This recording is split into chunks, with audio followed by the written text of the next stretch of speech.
Chairman Kim and I will meet again on February 27th and 28th in Vietnam. 지금 이제 2월 시간표가 아주 빡빡하게 구성이 되어 있습니다. 이번 대표가 3일 가능하고요. 그리고 4일 또는 6일에 황교안 대표 북미 실무협상이 열리죠. 그리고 지금 얘기했던 대로 2월 말에 2차 정상회담이 예정돼 있습니다. 2차 북미 정상회담의 날짜와 장소를 확정한 것을 환영합니다.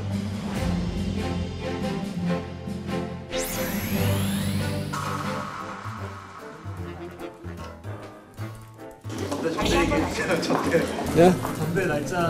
전대 날짜를 오늘 결론을 내리지 않았고 내일 중에 일단 후보들의 의견을 전부 모아봐라. 그건 또 그대로 돌아가는 거고 또 우리는 우리 계획대로 가는 거죠.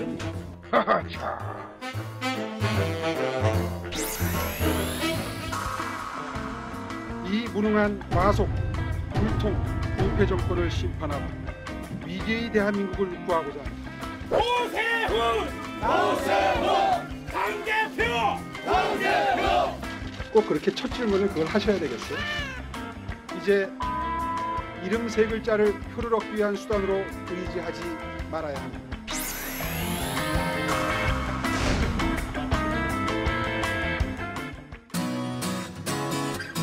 네, 2월 7일 정치부회 시작합니다. 설 연휴 잘 보냈어요? 굉장히 오랜만에 보네요. 네, 신반장. 아까도 영상에서 봤지만요. 트럼프 대통령이 2차 북미 정상회담 날짜하고 장소를 직접 밝혔네요. 맞습니다. 260일 만에 만나게 되는데 오늘 27일에 베트남에서 두 네. 번째 만남을 갖게 되고요. 베트남은 저희가 예상했던 장소잖아요. 그렇죠. 네. 일단 청와대에서는 환영의 뜻과 함께 실질적인 진전에 대한 기대감도 드러냈고 중요하잖아요, 이번에. 지금 또 평양에서 이틀째 실무협상이 진행 중이어서 소위 빅딜이 있을지 지켜봐야겠습니다. 지금 평양에 가 있는 비건 대표 소식은 아직 특별히 없는 거죠? 아직은 없습니다. 협상 중인 모양이네요. 양 반장, 아까도 영상에서 잠깐 나왔는데 지금 이제 북미 정상회담 날짜가 확정이 됐잖아요. 자유한국당 쪽에서는 좀 불편한 분위기라면서요. 그렇습니다. 첫날 2차 북미 정상회담 첫날 일정이 전당대회하고 겹치지 않습니까? 정확히 일치하죠. 27일. 예. 그러다 보니까 이게 더군다나 지난 6.13 지방선거 때랑 또 비슷한 상황이 되풀이되다 보니까 아픈 기억이 있죠 또. 예, 이게 그래가지고 심지어 무슨 얘기까지 나오면 이 음모다 이게. 그래요? 트럼프 대통령이 정확하잖아요. 예, 남과 북 정권 사이에 무슨 음모다 뭐 이런 얘기까지 하고 있는데. 네. 아무튼 그렇습니다. 좋습니다. 들어가서 얘기 좀 이어갑시다. 갑시다.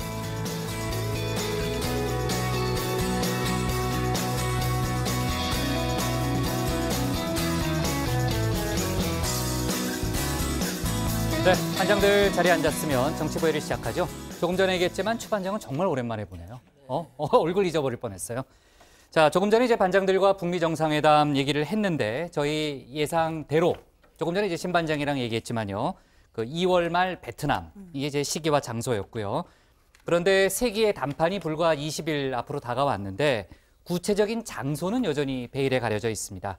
지금 미국은 보안이 쉬운 다낭을 선호하고 있다. 이런 얘기는 계속 나왔고요. 북한은 이번에 이제 국빈 방문 가능성까지 거론하고 있거든요. 거기다가 이제 대사관이 있기 때문에 하노이를 선호한다는 얘기가 계속 나오고 있습니다.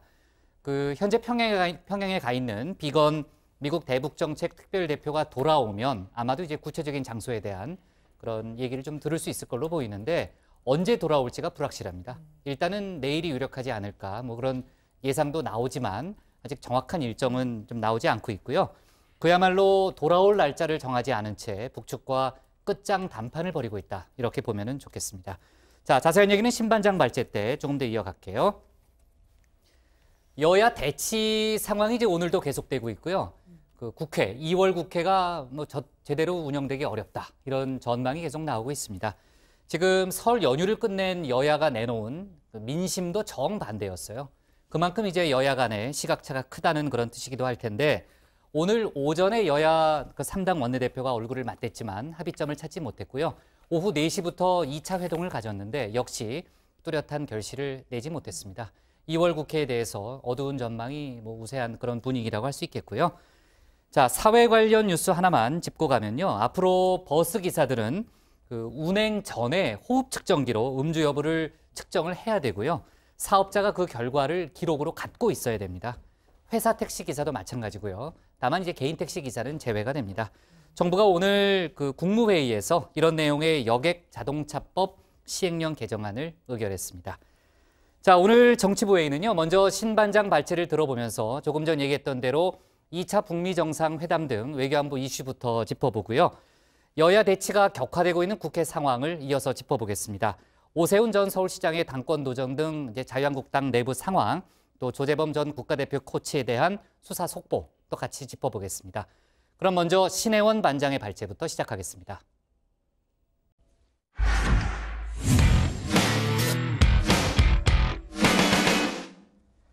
네, 조금 전에 얘기했던 대로 2차 북미 정상회담이 오는 27일과 28일 베트남에서 개최되는 걸로 확정됐습니다. 세부적인 내용을 논의하기 위해서 지금 비건 대북 특별대표팀이 평양에 가 있죠. 아직 특별한 소식은 나오고 있지 않지만은 2차 정상회담 초안을 작성하고 있을 걸로 예상도 되고 있습니다. 오늘 신반장 발제에서는 북미 정상회담 등 외교안보 속보를 자세하게 짚어보겠습니다. 네, 드디어 공개됐습니다. 설 연휴 기간이었죠. 트럼프 대통령이 현지 시각 5일 밤 의회 국정연설에서 2차 북미 정상회담 일정을 공식 발표했습니다. Much work remains to be done, but my relationship with Kim Jong-un is a good one. Chairman Kim and I will meet again on February 27th and 28th in Vietnam. 네, 예상대로 2월 말 장소는 베트남입니다. 지난해 6월 싱가포르 회담 이후 260일, 약 8개월 만에 두 번째 악수를 나누게 되는 겁니다. 1년 새 대북 메시지 자체도 한결 유연하고 부드러워졌습니다. Before returning him to America last June, horribly injured and on the verge of death, he passed away just days after his return. Our hostages have come home. Nuclear testing has stopped, and there has not been a missile launch in more than 15 months. If I had not been elected President of the United States, we would right now, in my opinion, be in a major war with North Korea. 네, 사실 트럼프 대통령 연설 초고에는요, 아마도 수백만 명이 죽었을 북한과의 전쟁이라는 표현이 있었는데 이마저도 실제 연설에서는 빼버렸습니다.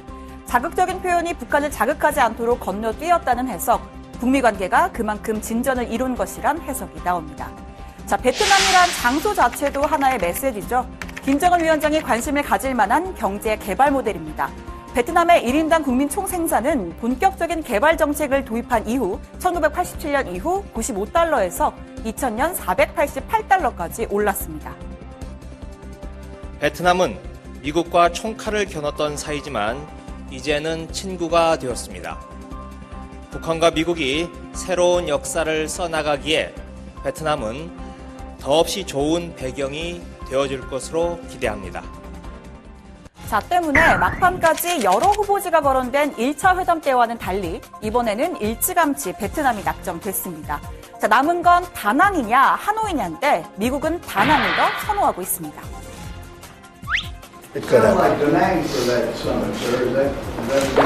Gee, Da Nang. Who does Da Nang remind me of, huh? 네, 다낭에선 2017년 에이펙이 개최된 바 있습니다. 고반장이 직접 취재를 했었고요. 국제행사 경험이 장점입니다. 로이터 통신도 다낭 공항 관계자를 인용해서 지난 5일 저녁 미국의 수직 이착륙기 4대가 착륙했다 떠난 사실을 보도했습니다. 자, 반대로 북한은 하노이파입니다. 일단 북한 대사관에 있어서 사전 준비를 하기가 수월합니다.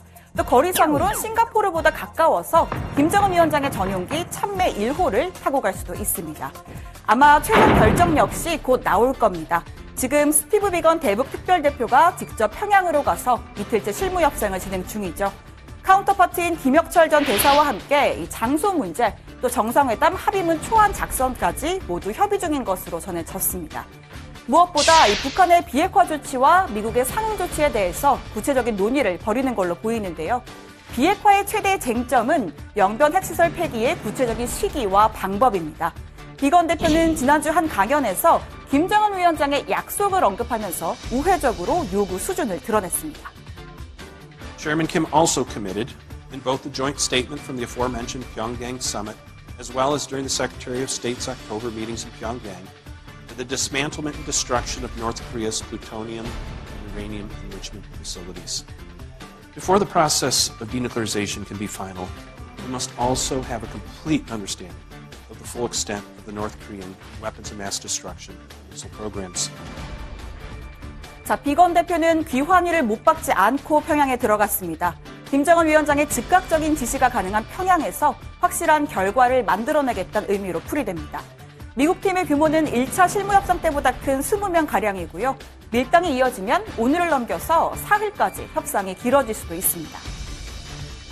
I have a team on the ground in Pyongyang even as we speak, beginning to lay those foundations for the meetings that will happen at the end of this month.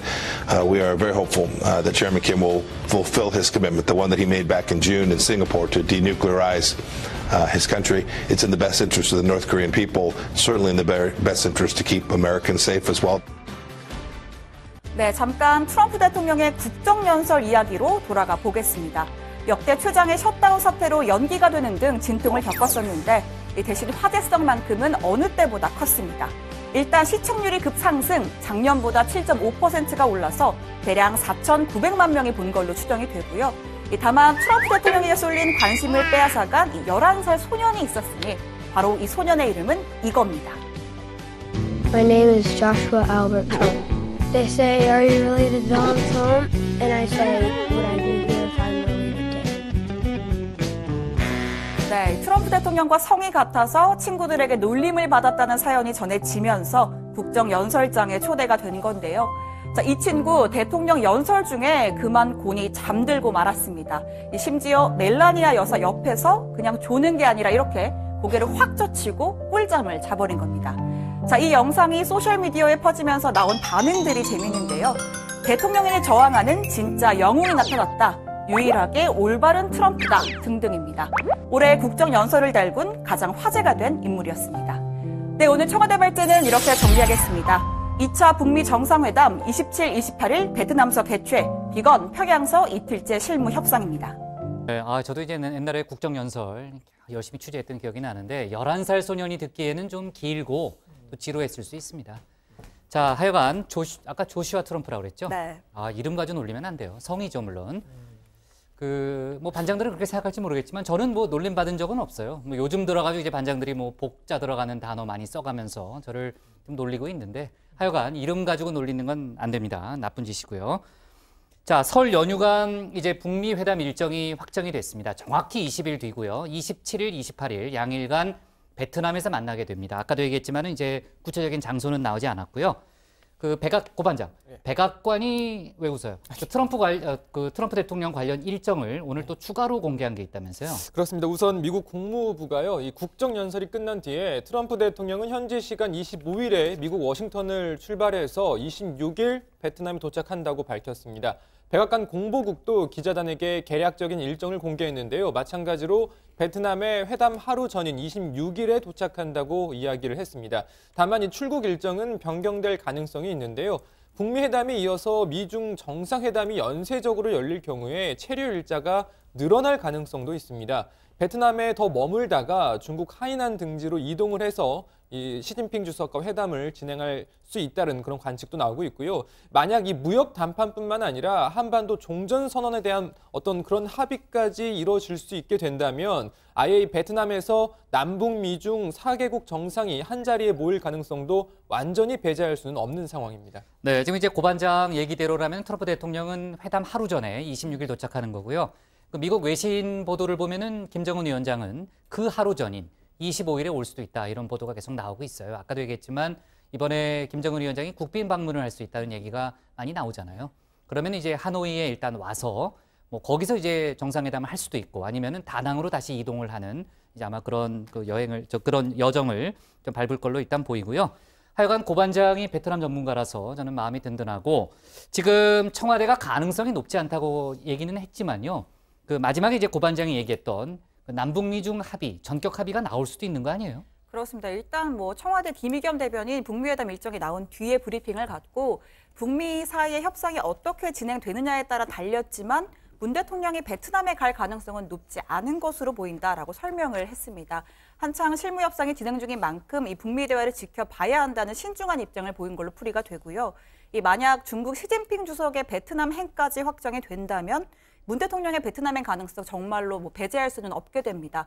한반도 주변 국가 역사적인 다자회담장이 마련이 되는 것이고 이 자리에서 이 평화체제 논의의 전 단계 격인 종전선언을 이 정치적인 선언의 형태로 발표할 가능성이 충분히 있다는 관측이 나오고 있습니다. 앞서 비건 특별대표 지난달 한 대학교 강연에서 트럼프 대통령은 전쟁을 끝낼 준비가 되어 있다라면서 이 종전선언 가능성을 시사하기도 했습니다. 네, 종전선언 얘기가 뭐 당연히 나올 거고요. 자, 정상회담 일정을 발표하는 그날 이제 비건 대표가 평양으로 갔잖아요. 지금도 이제 평양에서 비건 대표가 이끄는 실무팀이 이제 북측과 이틀째 협상을 진행 중인데 아무래도 정상회담 합의문 초안까지 마무리 짓는다는 목표를 갖고 간 걸로 알고 있습니다. 뭐 언제 돌아올지 모르지만은 뭔가 중요한 소식을 갖고 올 걸로 일단 점쳐지는데 그나저나 장소는 전혀 지금 윤곽이 안 나와요. 다낭입니까? 하노이입니까? 예, 그건 저도 모르죠. 근데 아, 그래요? 예, 네. 일단 이 뭐 베트남이 양국 모두의 적절한 가봤어요? 예? 가봤어요? 저는 못 가봤어요. 예, 양국 모두의 이제 가장 적절한 선택이라는 데는 이견이 없죠. 이 베트남 뭐 아시다시피 1960년대, 70년대 미국과 전쟁을 치렀고 1995년엔 뭐 미국하고 국교 정상화를 꾀한 뒤에 본격적인 이 경제 개혁 개방의 길을 나서지 않았습니까? 북한에게 있어서는 뭐 정말 중요한 롤 모델이 될 수 있는 나라인 거죠. 또 양측 모두 공관을 갖고 있는 나라라는 점도 중요한데 유사시의 이 치외법권 지역으로 기능할 수 있기 때문입니다. 또 베트남도 적극적으로 이번 정상회담 유치에 나섰다는 거죠. 소위 컨벤션 효과 때문입니다. 1차 회담 때 싱가포르 외교부가 1,630만 싱가포르 달러, 그러니까 우리 돈으로 133억 원이 들었다고 발표를 했는데 대부분 뭐 보안 또는 호텔 숙박비 관련이었습니다. 회담 이후 이 비용에 무려 100배가 넘는 유무형의 이익을 얻었다는 분석이 나왔을 정도니까 베트남도 이 기회를 노려서 홍보 효과 톡톡히 보겠다 뭐 이런 생각을 가지고 있는 걸로 보입니다. 네, 뭐 양반장은 모르겠다라고 했는데 뭐 다낭인지 하노이인지는 이 비건 대표의 실무 협상에서 최종적으로 결정이 될 걸로 보입니다. 그 얘기는 뭐 누구나 할 수 있는 거 아닌가요? 네, 그렇습니다. 네. 일단 미국과 북한의 우선순위는 좀 다른 상황인데요. 미국은 다낭을, 북한은 이 하노이를 이렇게 적극적으로 밀고 있는 상황입니다. 이 다낭은 이미 트럼프 대통령이 2017년 에이펙 정상회담 때 방문을 한 적이 있고 또 바다를 접하고 있어서 경호 계획을 짜기에도 수월합니다. 반면 북한은요, 자국 대사관이 있는 도시라는 점, 그리고 김정은 위원장의 베트남 국빈 방문 가능성을 타진 중이라는 점 등을 두루두루 고려해서 이 하노이를 최우선 선택지로 보고 있다는 건데요.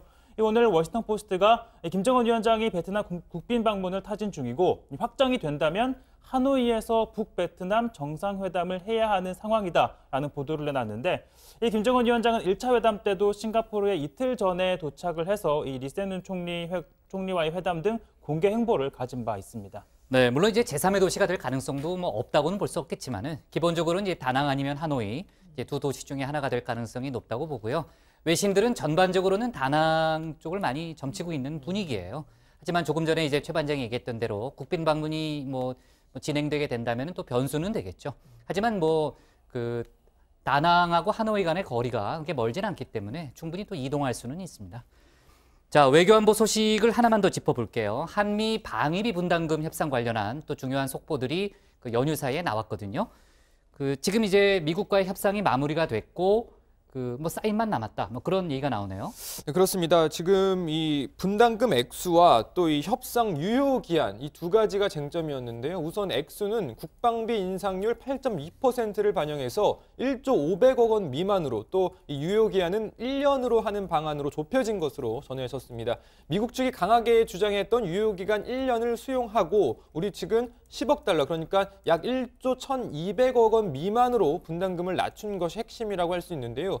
당초 이르면 오늘 합의안에 가서명할 거다 뭐 이런 보도도 나왔는데 예. 근데 이건 사실이 아닌 것으로 전해졌습니다. 아, 그래요? 예. 국회에서 나왔던 얘기 아니에요? 네, 그렇습니다. 국회 외교통일위 민주당 간사인 이수혁 의원이 금일 가서명을 하면 정분의 절차가 2월에서 3월 진행되고 4월에는 국회 심의를 진행할 계획이다 이렇게 이야기를 하면서 기사가 쏟아졌는데 외교부가 금일이 아니라 근일이라고 정정을 했습니다. 타결 수순인 건 맞지만 당장 오늘은 아니라는 겁니다.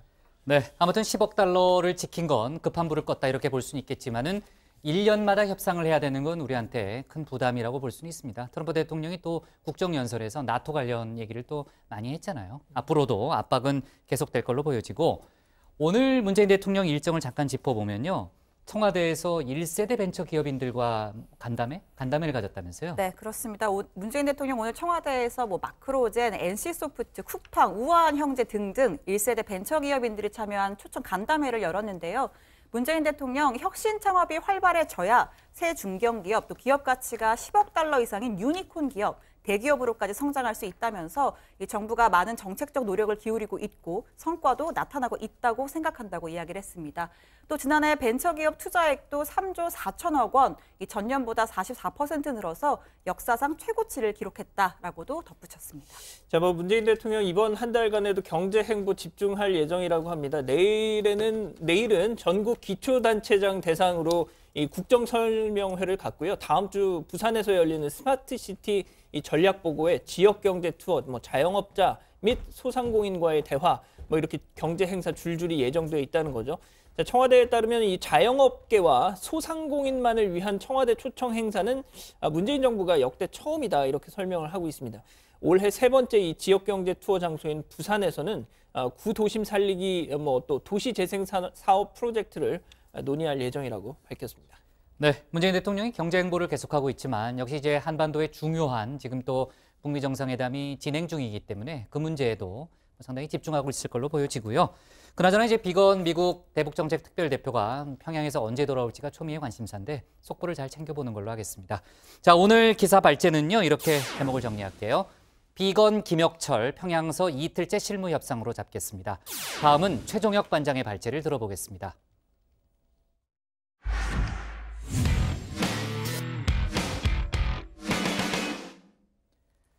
법정 구속된 김경수 경남지사에 대한 1심 재판 결과를 두고 여야 간 공방 지난주에도 심했는데 설 연휴를 지나면서 더욱 그 갈등이 커졌습니다.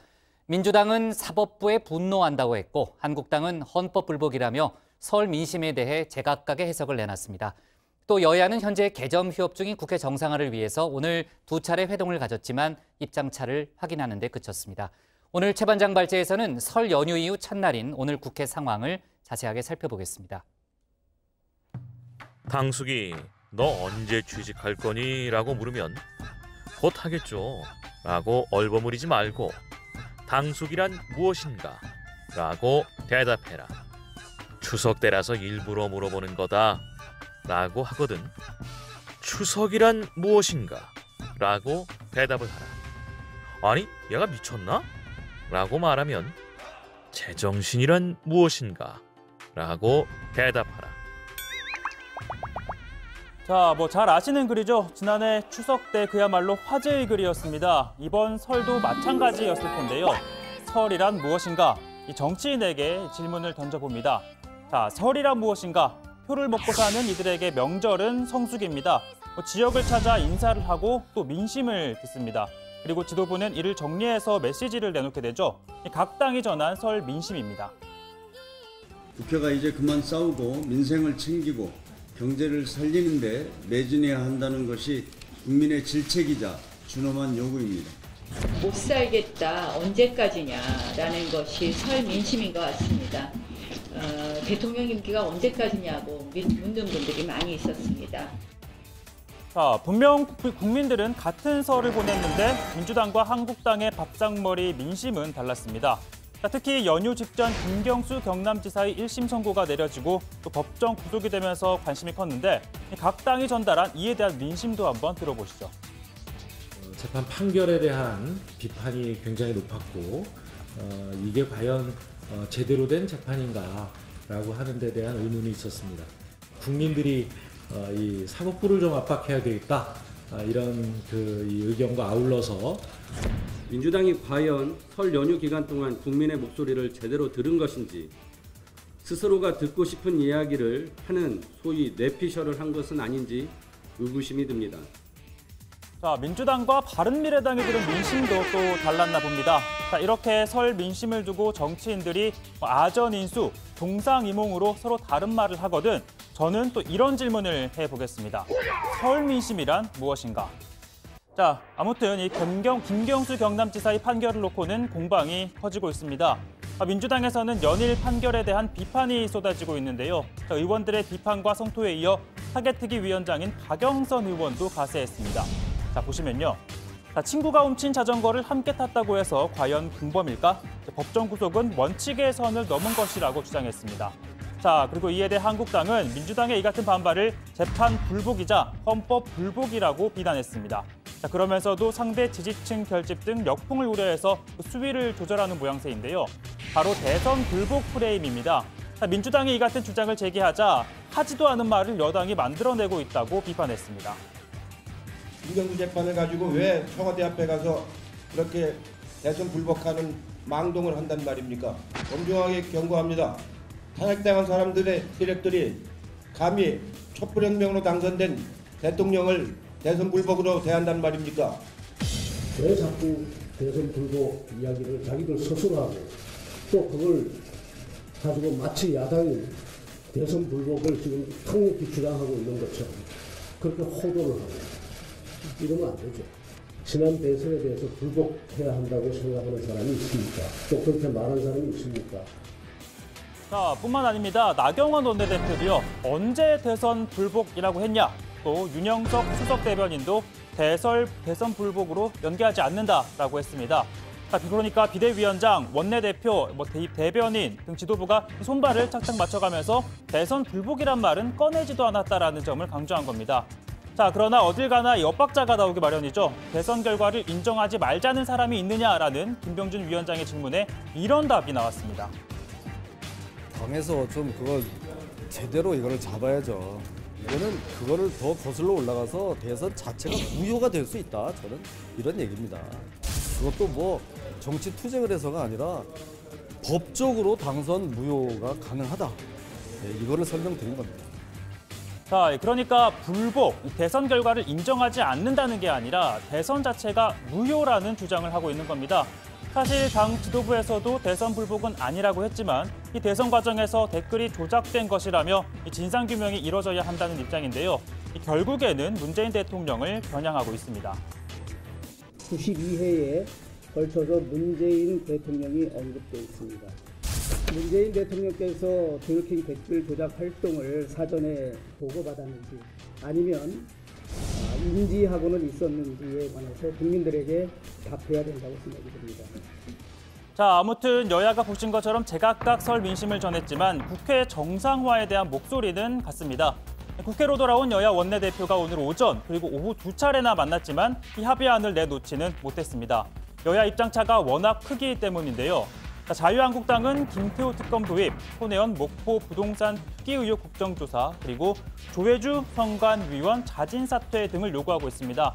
그러나 민주당은 정쟁용 국회에는 응할 수 없다며 조건이 없는 정상화여야 한다라고 맞서고 있습니다.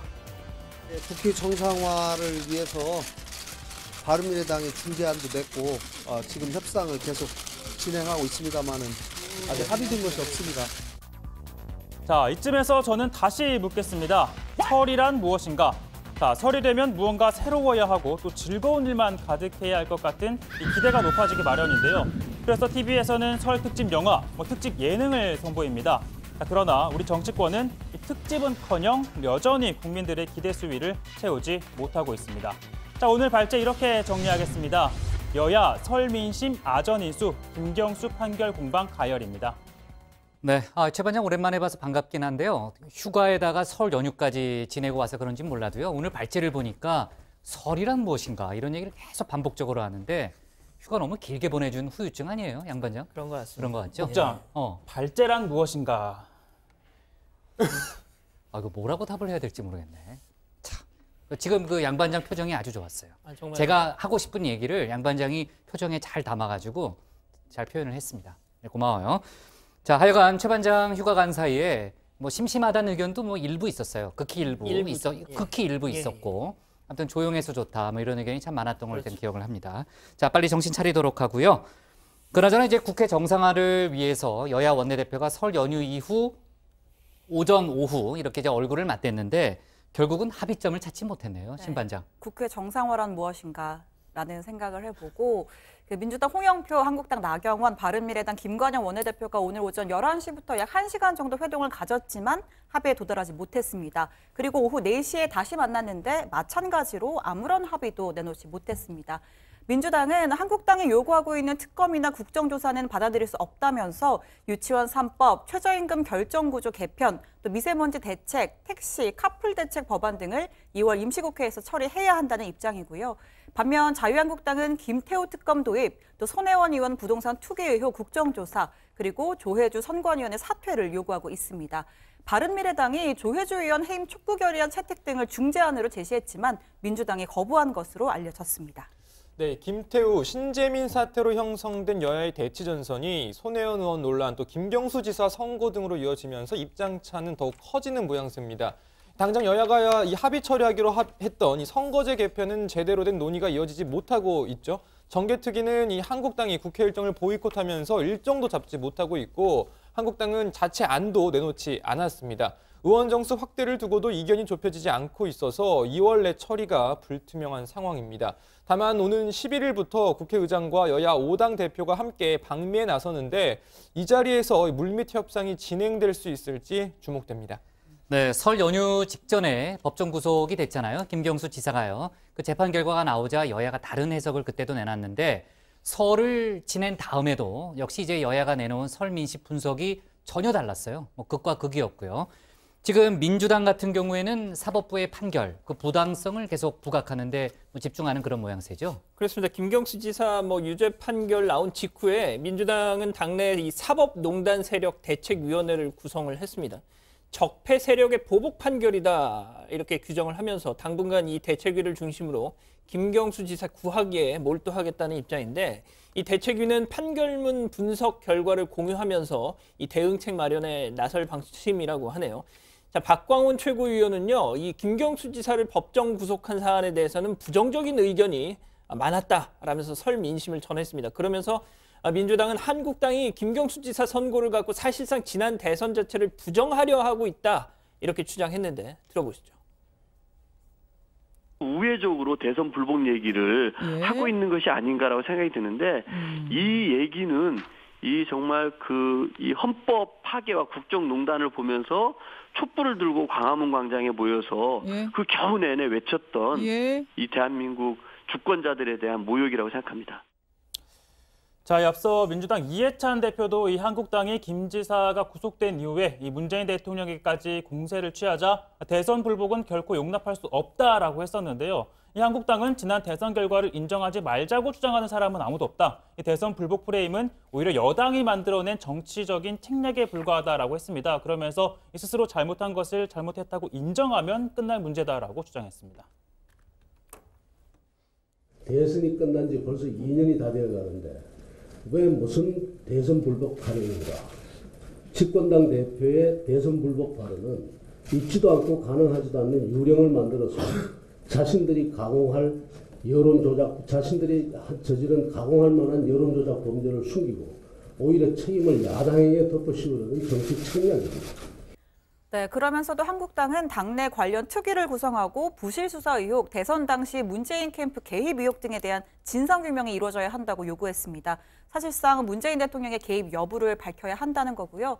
나경원 원내대표는 김 지사의 구속은 끝이 아니라 시작이며 거대 퍼즐의 일부만 맞춰졌을 뿐이라면서 이 검경의 부실수사와 은폐 시도, 사건에 연루된 청와대 권력에 대해서 명명백백하게 밝혀야 한다고 주장했습니다. 네, 고 반장. 그나저나 김경수 지사의 1심 판결 결과에 대해서요. 김 지사 측하고 특검팀 모두 항소를 했다면서요? 그렇습니다. 앞서 1심 재판부는 김 지사에 대해서 컴퓨터 등 업무방해 혐의에는 징역 2년 실형을, 또 선거법 위반 혐의에는 징역 10개월의 집행유예 2년을 선고했죠. 이에 대해서 김 지사 측은 선고 다음 날 곧바로 항소장을 제출했고요. 또 특검팀은 항소 기간이 만료되는 7일째인 오늘 항소했습니다. 1심에서 대부분 유죄 판결을 받아냈지만 선거법 위반 등 혐의에 대해 내려진 집행유예 판결을 수긍할 수 없다는 취지로 보입니다. 2심 재판은 2월 중 이 법원의 정계 인사로 재판부 구성에 변동이 있을 것으로 보이는 만큼 3월부터 본격적인 심리가 이루어질 것으로 예상됩니다. 네, 사법농단 의혹 수사 속보를 간단히 좀 짚어볼게요. 양승태 전 대법원장의 구속기한 만료 시점이 12일이에요. 그러니까 닷새 앞으로 다가왔는데 지금 양 전 대법원장은 검찰 소환에는 응하고 있지만 혐의는 부인하고 있는 것으로 일단 알려져 있고요. 검찰이 11일쯤 기소하는 방안을 검토하고 있다면서요? 예, 일단 검찰은 설 연휴 동안에도 계속 양 전 대법원장 소환 조사를 했고요. 이 사법농단 수사 막바지에 접어든 것 같습니다. 말씀하신 것처럼 오는 11일 양 전 대법원장 그리고 박병대, 고영한 전 대법관 이런 핵심 인물들 기소를 하면서 수사를 매듭 지을 전망이라고 하네요. 지난달 24일 구속됐던 이 양 전 대법원장을 상대로 검찰은 이 40여 개에 달하는 범죄 사실들 재차 이렇게 확인을 하면서 막바지 혐의 다지기에 주력을 하고 있다고 합니다. 자, 양 전 대법원장 진술 거부하지는 않습니다만 혐의를 전면 부인하는 이런 자세를 취하면서 비협조적인 걸로 알려지고 있고, 자, 검찰 남은 시간 동안 이 기록 정리, 공소장 작성, 기소 범위 검토 매진할 걸로 알려지고 있습니다. 자, 그리고 검찰은 또 이 앞서 재판에 넘겨진 임종원 전 차장에 대해서도 이 판사 인사불이익 등 추가된 혐의를 포함해서 다시 기소할 방침입니다. 그 이후에 이 사법농단 의혹에 연루된 전현직 판사들에 대한 기소 여부는 이번 달 내에 결정할 것으로 보이고요. 이민걸 전 기조실장이나 이규진 전 상임위원, 유해용 전 연구관 등이 그 대상으로 거론이 됩니다. 그리고 사법부 관련자들에 대한 기소 여부가 마무리되면 이후 이 재판거래 의혹의 상대방이죠. 이 박근혜 전 대통령과 당시 청와대 관계자 그리고 재판 청탁 의혹이 불거진 전현직 국회의원들에 대해서도 들여다볼 것으로 보이는데, 이 민주당 서영교 유동수 의원, 그리고 전병헌 전 의원, 그리고 한국당 홍일표 의원과 노철래 이군년 전 의원 등이 그 대상이 될 것으로 보입니다. 네, 자, 저희가 오늘 국회 상황 짚어봤는데, 국회 얘기할 때마다 답답한 심경을 지울 수는 없고요. 하여간 오늘 여야 간의 접촉이 실패로 돌아갔는데 합의점을 찾는데 앞으로도 이제 접촉은 계속될 거니까요. 반장들이 속보를 잘 챙겨주기 바랍니다. 자, 오늘 기사는요, 이렇게 제목을 정리할게요. 민주당, 한국당, 김경수 판결 공방 가열로 잡겠습니다. 다음은 양원보 반장의 발제를 들어보겠습니다.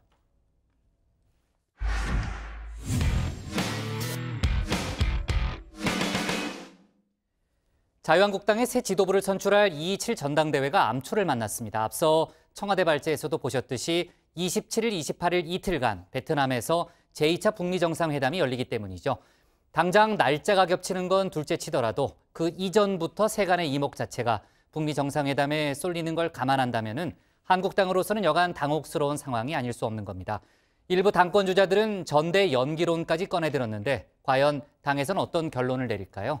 오늘 양 반장 발제에서는 관련 소식과 다른 정치권 뉴스를 함께 정리해 보겠습니다. 예, 그렇습니다. 정말 이럴 수는 없는 법입니다. 이게 무슨 운명의 장난입니까? 한 번도 아니고 두 번씩이나 말이죠. 지난해 6.13 지방선거 때 어땠습니까? 그 바로 전날 싱가포르에서 1차 북미 정상회담 이렇게 열리면서 이 지방선거 소식이 단신으로 처리가 될 정도였죠. 자, 야당은 기본적으로 바람 선거를 치러야 하지 않습니까?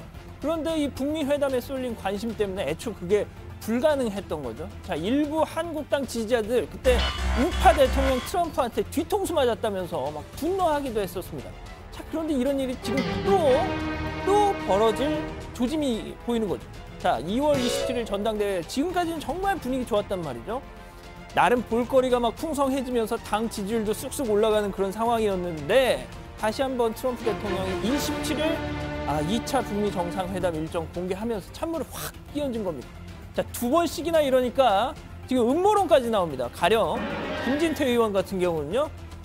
예, 김정은 문재인 정권이 그렇게 하자고 요청을 했을 것이고 미국에서는 한국에 야당이 있는지조차도 모르는 것 같다 라면서 이 남북 정상 간 교감설 이런 걸 주장을 했습니다. 자, 지난 지방선거 또 이번 전대까지 두 번째 이 불똥을 맞게 되는 홍준표 전 대표 역시 비슷한 얘기했습니다. 이렇게 말이죠. 한국당 전당대회 효과를 감찰하려는 북측이 문정권 생각해서 한 솔책에 불과하다는 걸 국민들이 알았으면 합니다.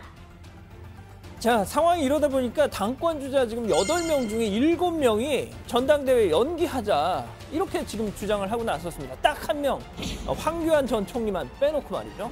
자, 황 전 총리 이렇게 말합니다. 글쎄 하여튼 우리가 중심을 가지고 우리 계획대로 우리 길을 가면 된다고 생각해요. 자, 이런 반응 당연하죠. 지금 내가 1등인데 그냥 이대로 가면 내가 대표될 가능성이 제일 높은데 뭔가 이 상황에 변수가 생기는 거 황 전 총리 입장에서는 당연히 반길 이유가 없죠. 자, 이 문제를 놓고 오늘 비대위도 논의를 했습니다. 내일 최종 결론을 내린다고 하던데 그에 앞서서 김병준 비대위원장 이 연기하는 게 현실적으로 쉽지 않다. 신중론을 펴더군요. 이렇게 말이죠. 이 전당대회를 정해진 날짜에 가져가야 되는 것 아니냐라는 그 의견이 강하게 제기됐고 상당히 동의를 하고 있는 그런 입장입니다. 제1야당인 공당 아닙니까? 공당이 정해진 일정이 있고 이런 가운데 이 빅3 후보 중에 한 명으로 평가받는 이 오세훈 전 서울시장 오늘 가장 늦은 당대표 출마를 선언을 했습니다. 보수 대통합과 혁신을 통해서 이 총선에서 승리하고 빼앗긴 정권도 탈환하겠다 강조를 했죠.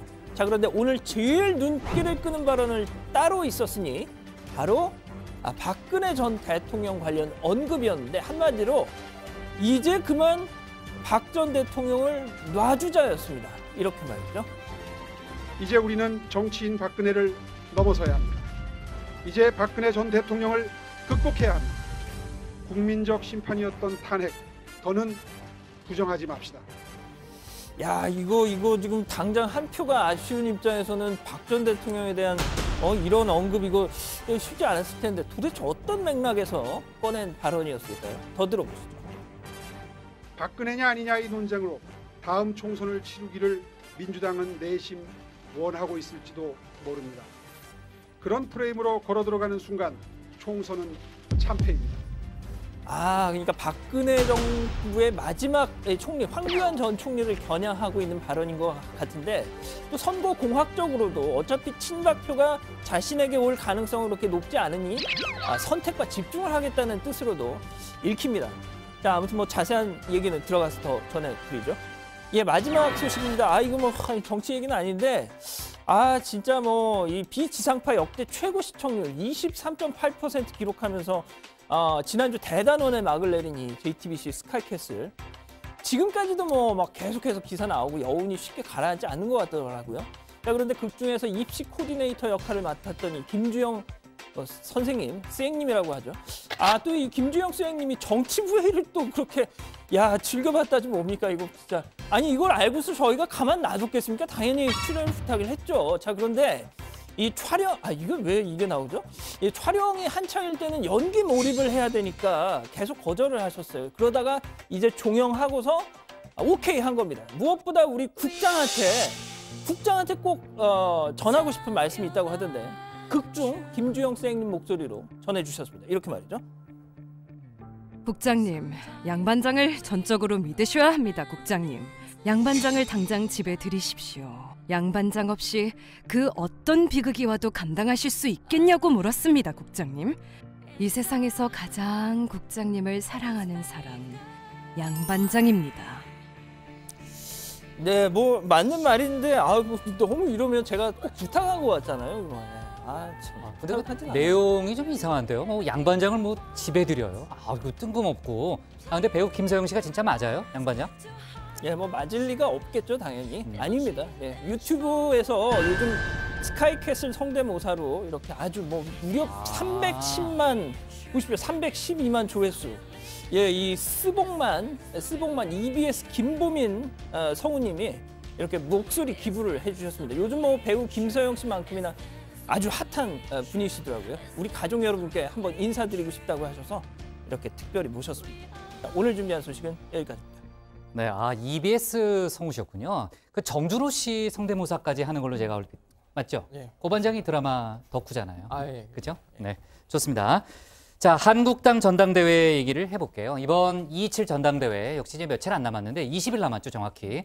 정말 간만에 컨벤션 효과를 제대로 누린다 이런 보도가 많이 나오고 있던 상황에서 북미 정상회담이라는 한국당 입장에서는 암초죠. 이제 그런 어떤 이슈가 터졌고요.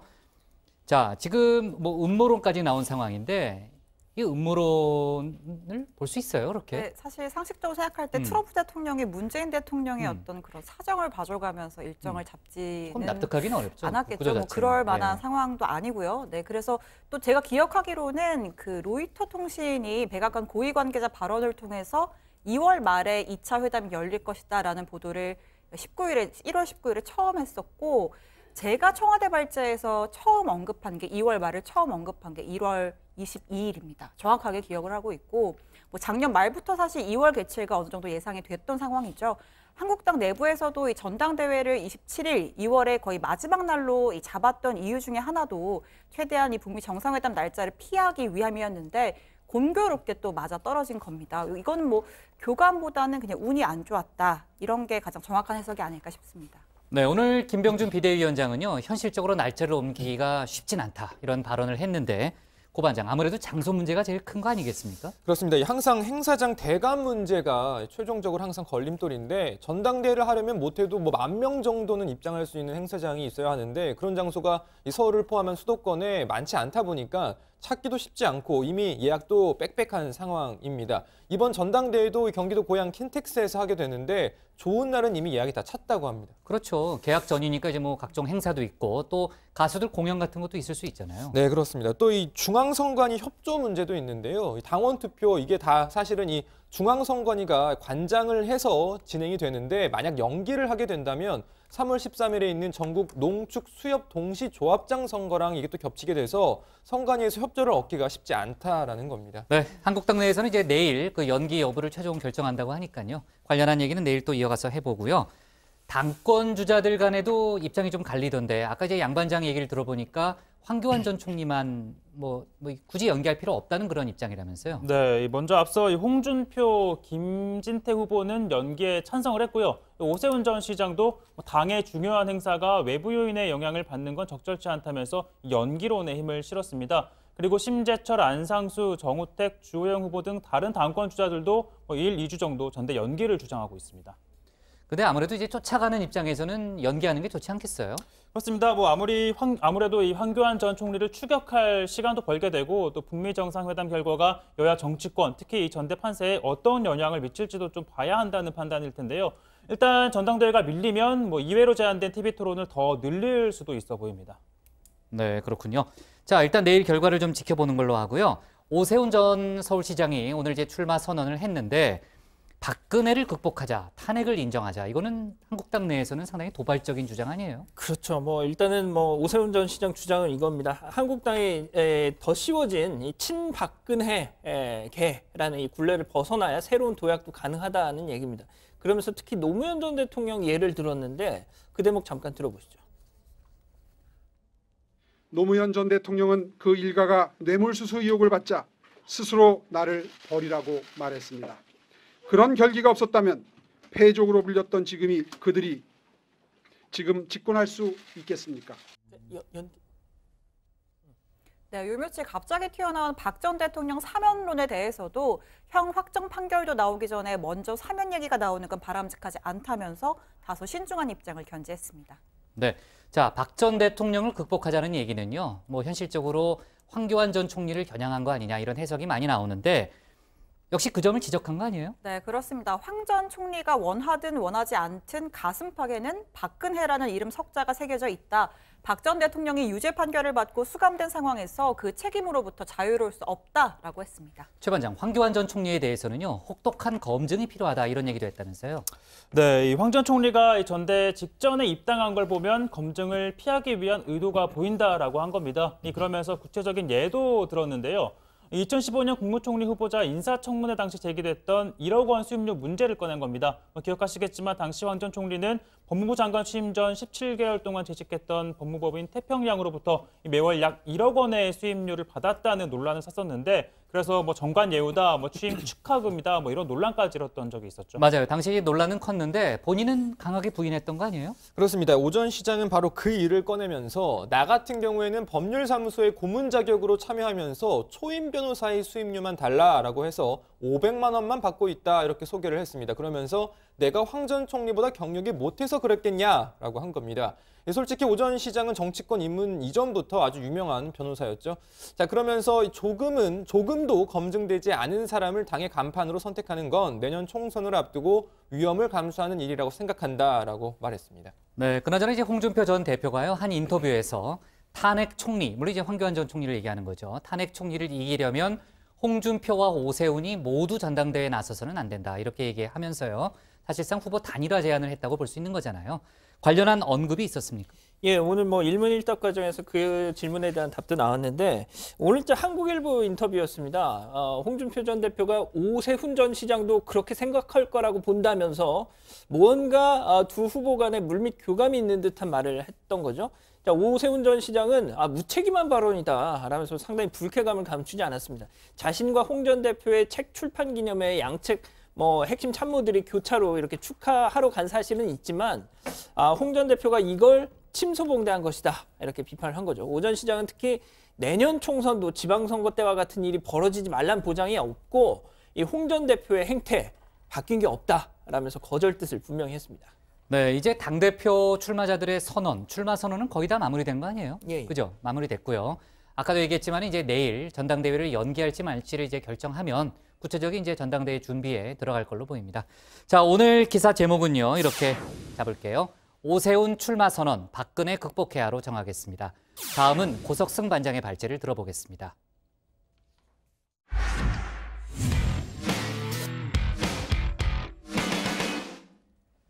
조재범 전 쇼트트랙 국가대표 코치가 성폭행 혐의로 오늘 검찰에 송치됐습니다. 조 전 코치는 혐의를 전면 부인하고 있지만 경찰은 심석희 선수의 메모 등을 근거로 해서 혐의가 인정된다는 입장입니다. 그리고 오늘 유튜버 양혜원 씨가 악플러 100여 명을 경찰에 고소했습니다. 양 씨 측은 SNS 등에 사죄문을 일정 기간 올리면은 선처를 검토하겠다는 입장도 함께 내놨습니다. 오늘 고반장 발제에서는 두 가지 이슈를 자세하게 짚어보겠습니다. 네, 오늘 발제는요, 잠시 이 정치부 회의 대신 이렇게 사회부 회의 시간으로 가져보겠습니다. 우선 첫 번째 소식입니다. 조재범 전 쇼트트랙 국가대표 코치가 오늘 검찰로 송치됐습니다. 성폭행 혐의입니다. 조 전 코치 측은 성폭행 혐의 부인하고 있는 상황이죠. 폭행을 인정하지만 그 이후에 그런 어떤 성적인 부분은 없었다는 점을 저희는 1차 조사 때도 밝혔고 그런 부분들이 좀 검찰 측에서 어느 정도 아직 확정은 못하겠지만 받아들이지 않나 그렇게 생각을 하고 있습니다. 네. 자, 하지만 경찰은 성폭행 혐의가 인정된다는 입장입니다. 지난 2014년 8월부터 평창 동계올림픽 직전인 2017년 12월까지 태릉과 진천 선수촌의 빙상장, 한국체육대학교 빙상장 등 7곳에서 범행을 한 것으로 경찰은 보고 있습니다. 사실상 피해자의 고소 내용을 대부분 인정한 겁니다. 한두 번에 걸친 일도 아니고 상당히 장기간에 걸친 일인데도 불구하고 전면적으로 부인한다는 것은 말도 안 되는 일이라고 생각하고, 심석희 선수의 기억은 아주 생생하고 또 진술도 구체적이고 상세합니다.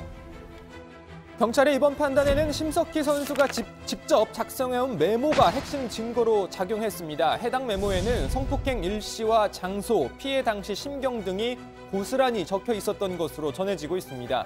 현재 상습 폭행 혐의로 2심에서 징역 1년 6개월을 선고받고 수감 중인 조 전 코치. 앞서 들으신 대로 폭행은 인정하나 성폭행 사실은 없다는 입장을 고수하고 있기 때문에 법정에서 공방이 예상되는 상황입니다. 자, 다음 소식 전해드리겠습니다. 이른바 비공개 촬영회에서 성폭행을 당했다고 주장하고 있는 유튜버 양혜원 씨가 자신에게 악플을 단 네티즌 100여 명을 오늘 고소했습니다.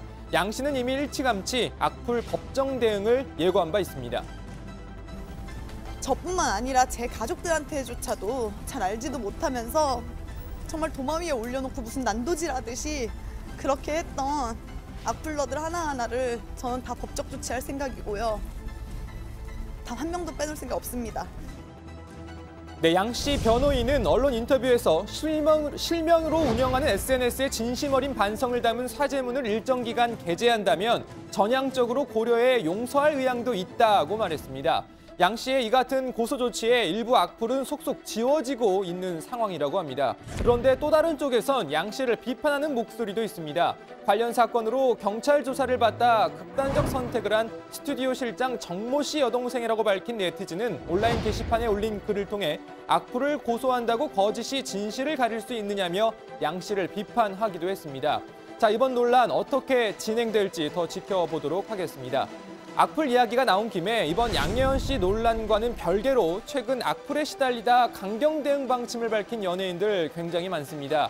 이전까지만 해도 악플도 관심이라는 생각으로 혼자 소갈이하고 넘어가는 경우가 많았지만 이제는 연예인들도 적극적으로 법적 조치에 나서는 분위기입니다. 연예인들뿐만 아니라 방송사 예능 프로그램에 출연한 일반인은 물론이고 각종 사건, 사고 피해자에 대한 악플도 급속도로 늘면서 악플 처벌을 강화해야 한다는 의견도 이어지고 있습니다. 자, 다음 소식입니다.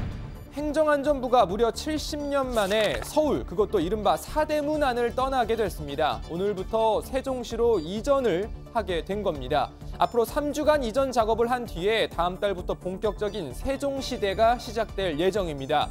정부 수립 이후 내무부와 총무처로 출범한 뒤에 광화문과 을지로 등으로 청사를 옮겨가며 업무를 이어갔었죠.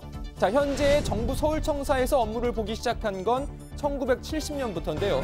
제가 오늘 JTBC 영상 데이터베이스를 열심히 뒤져서 찾아낸 1970년 정부청사 준공 당시 모습입니다. 이 준공을 기념하는 조형물도 이렇게 볼 수 있고요. 이 청사 옆으로 현재는 사라진 예전 국립중앙박물관 중앙청 건물도 볼 수 있네요. 자, 열심히 이삿짐을 나르는 공무원들 모습도 이렇게 나오고요. 자, 아무튼 이렇게 내무부, 행정자치부, 안전행정부, 그리고 행정안전부까지 이름은 계속 바뀌어왔지만 청사는 서울을 벗어난 적이 없던 행안부도 세종시로 옮기게 된 겁니다. 사실 이 처음에는 행안부, 세종시 이전 대상이 아니었는데요. 행정중심 복합도시 담당 주무부처이자 지방자치를 지원하는 부처가 서울에 남는 건 말이 안 된다는 여론이 이어지는 등 이런저런 이유로 세종시 이전이 확정되게 된 겁니다. 참고로 행안부와 또 올 하반기 세종시 이전이 예정된 과학기술정보통신부를 제외하면 이제 수도권에 남은 정부 부처, 외교, 통일, 국방, 법무, 여성가족부까지 모두 5개입니다. 자, 사건, 사고, 각종 정책 소식 들어가서 더 전해드리겠습니다. 오늘 발제 이렇게 정리합니다. 조재범 전 코치 검찰 송치, 경찰 혐의 인정된다. 네, 1970년이면 상당히 오래됐네요. 저도 기억 못할 때입니다. 그때, 그렇죠? 자, 그나저나 이제 사회부 회의를 한다고 했으니까 사회 관련 뉴스를 조금 더 짚어볼게요. 다음 주부터 택시 요금이 오른다 이런 얘기가 나왔는데 기본 요금이 3,000원에서 3,800원으로 오르는 거죠? 예, 그렇습니다. 서울 택시 요금 다음 주 토요일부터 전격 인상되네요. 기본 요금 3,000원에서 3,800원, 심야 기본 요금은 현행 4,600원으로 그러니까 심야 기본 요금은 4,600원으로 오릅니다. 자, 거리 요금의 경우는 현재 142m에 100원씩 딱딱 오르게 돼 있는데 앞으로는 이게 10m가 줄어서 132m당 100원씩 오릅니다. 시간 요금은요, 4초가 줄어서 31초당 100원씩 오르는 걸로 바뀌었습니다. 굉장히 자세하게 얘기하네요. 그만할까요? 아니, 괜찮아요. 조금만 더 얘기해봐요. 그리고 대형 이 모범 택시도 요금이 올랐는데 기본 요금이 1,500원이 인상돼서 6,500원으로 조정이 됐습니다. 서울시는 인상된 택시 요금이 기사들 처우 개선 이런 걸로 이어지도록 관리하는 동시에 승차 거부 행정 처분 이런 것도 더욱 강화해 나갈 계획이라고 하네요. 자, 그리고 이 개인 택시 조합 측이 서비스 개선 5대 다짐을 발표를 했는데요. 핵심은 바로 이겁니다. 누구나 느꼈을 텐데 심야 승차난 해소 그리고 승차 거부 근절 이 두 가지입니다. 특히 도심에서의 심야 승차난은 심각한 수준이잖아요. 저도 가끔 술자리가 길어져서 밤늦게 택시를 잡을 때 애를 먹었던 적이 한두 번이 아닌데 이 개인 택시 조합은 승차난 해소를 위해서 매일 오후 9시부터 다음 날 오전 9시까지 운행하는 이른바 이 구조 택시의 심야 시간 운행을 의무화해서 하루 1,000대가량을 추가로 운행시킬 계획이라고 합니다. 이 구조 택시는 지난해 12월 말 기준으로 하루 3,000대 가까이 편성이 됐지만 실제로는 일평균 1,900대만 운행이 되고 있는 실정이었는데 이를 정상화하겠다는 겁니다. 그리고 이 밖에도 택시 조합 고객 만족 센터를 통해서 24시간 불편 신고를 접수하고 고령자 자격 유지 검사에 적극 응하겠다라는 내용 등이 포함이 됐습니다. 네, 자, 요금 인상에 맞춰서 조금 전에 얘기했던 대로 서비스가 얼마나 좋아지는지 저희가 좀 지켜보고요. 그나저나 구제역 상황은 어떻습니까, 고 반장? 이번 설이 고비가 될 거다라는 얘기를 저희가 했잖아요. 지금은 특별히 더 추가로 발생한 건 없는 거죠? 네, 다행히도 지금 현재까지 추가 발생 상황은 나오지 않고 있습니다. 설을 앞두고 구제역이 퍼지면서 이 설 연휴 이동에 따라 확산되는 게 아니냐 우려가 있었는데 다행히도 현재까지는 소식이 없는 상황이고요. 이 정부는 최대 14일인 구제역 잠복기와 예방접종 후 4, 5일 뒤에 형성되는 구제역 백신 항체 기간 등을 고려해보면 앞으로 일주일이 구제역 확산 여부의 최대 고비라고 보고 이 추가 발병 차단에 힘을 쏟고 있습니다. 정부는 오늘을 일제소독의 날로 또 지정을 해서 전국 포유류 도축장을 소독한 데 이어 긴급접종으로 줄어든 이 구제역 백신 비축 물량도 추가 확보에 나섰습니다. 정부는 이번 연휴 기간 이 축산 관계자가 해외여행을 다녀왔다면 더욱 철저한 소독을 해줄 것을 당부하고 가축 분뇨 처리에도 신경 써줄 것을 요청했습니다. 이계호 농식품부 장관의 말을 잠깐 들어보시죠. 가축 분뇨에 대해서 좀 특별한 관심을 가져주셔야 할 것 같습니다. 연휴 기간 중에 각 축사별로 가축 분뇨들이 많이 쌓여 있습니다. 그래서 그 행동 요령에 따라서 한번 수거하러 온 차량이 다른 농장으로 가지 않도록 그렇게 지도를 좀 해서. 네, 오늘 고반장 시간은 끝까지 사회부 회의로 갑시다. 네, 자, 갑질 폭행 혐의를 받고 있는 양진호 한국미래기술 회장이요. 이번에는 청부살인 시도 정황까지 포착이 됐다고요? 네, 그렇습니다. 이 경찰이 양 회장이 이혼 소송 중이던 전처의 형부를 지인을 시켜서 살해하려 한 것으로 보고 최근 양 회장을 피의자 신분으로 불러서 조사를 한 것으로 전해졌습니다. 아내의 형부, 그러니까 이 자신의 손윗동서가 변호사를 알아봐주는 등 아내의 이혼 소송을 돕자 평소 가깝게 지내던 A씨에게 살인을 청구한 것으로 경찰은 보고 있고요. 또 경찰은 양 회장이 A씨에게 3천만 원을 건넨 사실을 확인하고 A씨로부터 양 회장이 옆구리와 허벅지의 대동맥을 흉기로 한 차례씩 찔러라 라고 요구를 했다라는 진술도 확보한 것으로 알려졌습니다. 당초 경찰은 양 회장이 A씨에게 청부 폭력을 지시한 것으로 봤지만 이 관련 정황이 나오자 청부 살인을 지시한 것으로 판단하고 이 수사를 이어가고 있습니다. 다만 양 회장은 청부 살인 관련 혐의를 부인하고 있는 것으로 전해졌습니다.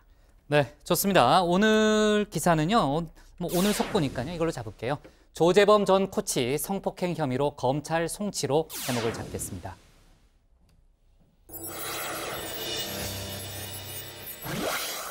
네, 응답하라 다정의 시간이 돌아왔고요. 고반장 얘기 안 할게요, 오늘. 네, 고반장이 제일 좋아하는 얘기합시다. 네, 오늘은 어떤 의견들이 들어왔어요, 고반장? 네, 오늘도 정말 많은 의견을 주셨는데요. 특히 2차 북미 정상회담 관련 의견이 많이 들어왔습니다. 다정의 가족 양생우님은요, 좋은 성과를 내서 한반도에 큰 도움이 됐으면 좋겠다. 또 라포레스타님은요, 통 크게 죽고 평화를 받자. 코코방가님은요, 종전 가자, 평화 가자, 엑셀 밟아라는 의견을 주셨고요. 솔리튜드 K님은요, 고반장 트럼프와 친한 척 크크라는 댓글을 주셨는데요. 실제로 저는 트럼프 대통령과 말을 섞어본 기자입니다. 말을 섞었으면 친한 거죠. 그렇습니다. 자, 안희정 전 지사의 구속에 대한 의견도 많았었는데요. 신영아님은요. 그때 영어 안 썼잖아요. 예? 한국말로 얘기했잖아요. 프레지던트라고 말했어요. 그래요? 프레지던트, 네. 프레지던트 좋습니다. 퀘스천. 네, 좋아요. 네. 신영아님은요, 참 착잡하다 또 이렇게 주셨고요. 인지니어스님은요, 1심하고 차이가 너무 크다. 법이 이렇게 널뛰기가 심하면 일반인들은 더 피해가 크다 이런 의견 주셨습니다. 한끼정치에 이낙연 총리가 출연한 것에 대해서 또 쿠나기님은요, 역시 이낙연 내공의 깊이가 다르다. 신희원님은요, 이 총리는 언제 봐도 든든하네. 또 테란 사신님은요, 와 총리를 섭외하는 한끼정치 클래스 덜덜덜 이런 의견을 주셨습니다. 자, 끝으로 최결 의원 스트릿바 논란에 대해서 솔리튜드 K님, 양반장과 이런 추한 발제 너무 어울려라는 댓글을 주셨습니다. 아, 저도 정말 참 동감하는 바입니다. 자, 오늘 응답하라 다정은 여기까지 하겠습니다.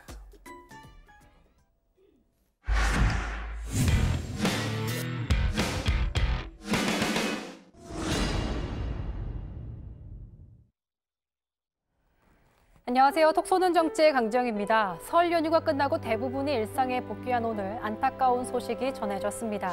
지난 4일 국립중앙의료원의 윤한덕 중앙응급센터장이 설 연휴 근무 중에 돌연사했습니다.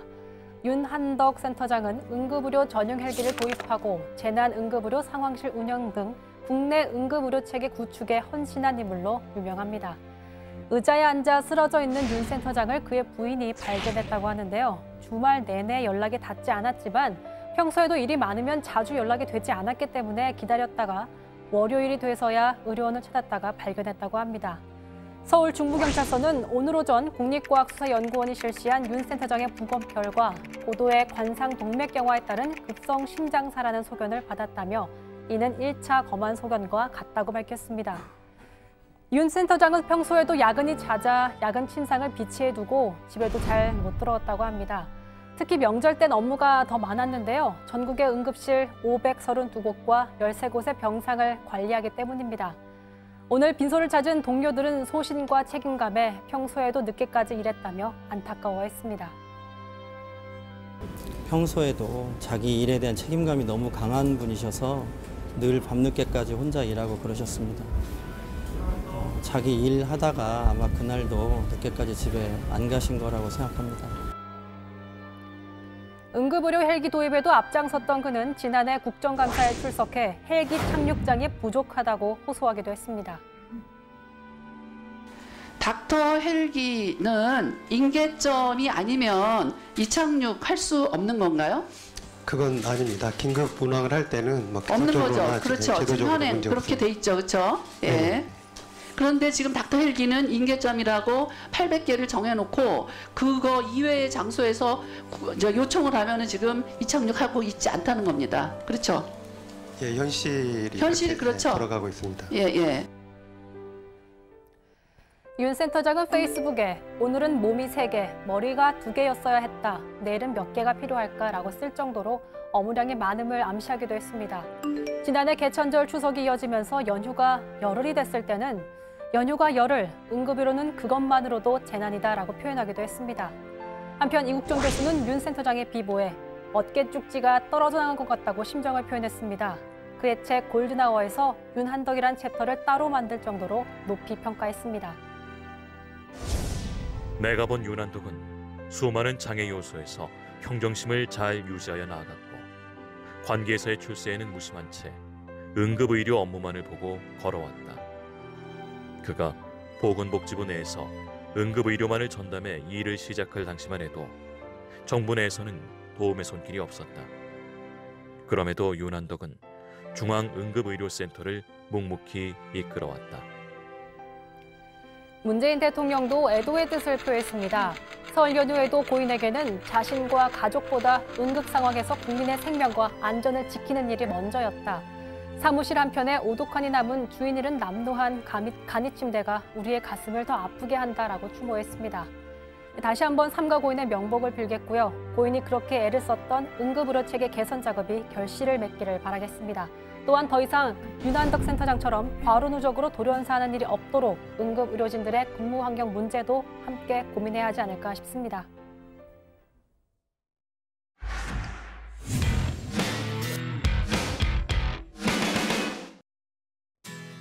네, 미리 보는 내일 복국장의 60초 프리뷰 시작합니다. 오늘 2차 북미 정상회담 관련 이슈를 다뤘는데요.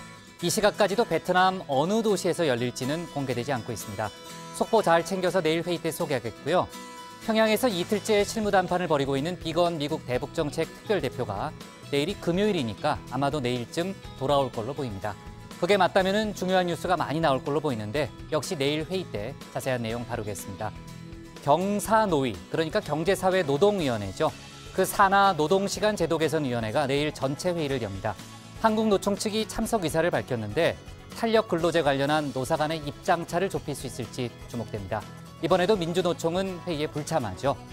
청와대 일정도 하나 있는데 문 대통령이 내일 시군구 기초자치단체장과 오찬을 함께하면서 국정을 설명하는 자리를 갖습니다. 물론 애로사항도 듣는 시간이죠. 오늘 저희 회의 내용에 대해서 의견이나 궁금한 점 댓글로 남겨주시면 응답하라 다정의 코너에서 소개하겠습니다. 저희는 내일 오후 5시 10분에 다시 찾아뵙겠습니다. 자, 수고했습니다. 최반장 오랜만에 하니까 좋아요? 너무 오고 싶더라고요. 아, 그래요? 네. 마음의 사실이에요?